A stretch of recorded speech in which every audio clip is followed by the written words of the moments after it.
আমরা 2.52 মিটার ব্যাসার্ধ বিশিষ্ট একটি বৃত্ত তৈরি করেছি। এই বৃত্তের অন্তর্ভুক্ত যে ধানগুলো আছে সেগুলো আমরা এখন সংগ্রহ করি। 2.523 মিটার বৃত্তাকার আয়তনের ধানের কর্তন শেষ। এখন ধানগুলো সংগ্রহ করার জন্য আমরা আটি বাঁধতেছি। এই কর্তনকৃত ধান মাড়াইয়ের কাজ চলছে। ধান মাড়াই শেষ, এখন ধানগুলো বস্তায় ভরে আমরা ওজন নিব। ধান ওজন করে পেলাম 13.5 কেজি, 13 কেজি 690 গ্রাম কাঁচা ধান। হচ্ছে আমাদের ময়েশ্চার মিটার। এখানে আমরা ধানের নমুনা দিয়ে ধানে কতটুকু আর্দ্রতা বা ময়েশ্চার আছে তা আমরা মেপে দেখব। প্রথমে আমরা ময়েশ্চার মেশিনের সেটিংস অপশনে যাব। ওখানে গিয়ে আমরা যেহেতু বোরো ধানের আর্দ্রতা দেখব, তাই বোরো ধানটা ক্লিক করে আমরা সেটিংস করে নেব।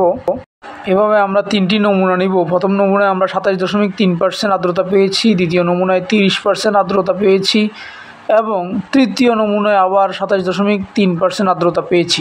এই 3টি মানের গড় হচ্ছে 28, অর্থাৎ আমাদের ধানের নমুনায় 28% আর্দ্রতা রয়েছে।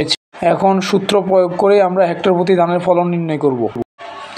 এখানে 100 বিয়োগ 28, 28টা হচ্ছে ধান বীজে প্রাপ্ত আর্দ্রতা, ভাগ 100 বিয়োগ 14, 14 হচ্ছে কাঙ্ক্ষিত আর্দ্রতা, গুণ 13 কেজি 700 গ্রাম, অর্থাৎ 2.523 মিটার বৃত্তের অন্তর্ভুক্ত ধানের প্রকৃত ওজন।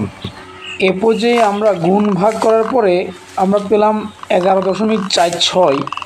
11.46কে 2 দিয়ে ভাগ করলে আমরা হেক্টর প্রতি ধানের ফলন টনে পাবো। তাহলে আমরা 5.73 মেট্রিক টন শুকনো ধান প্রতি হেক্টরে পেলাম।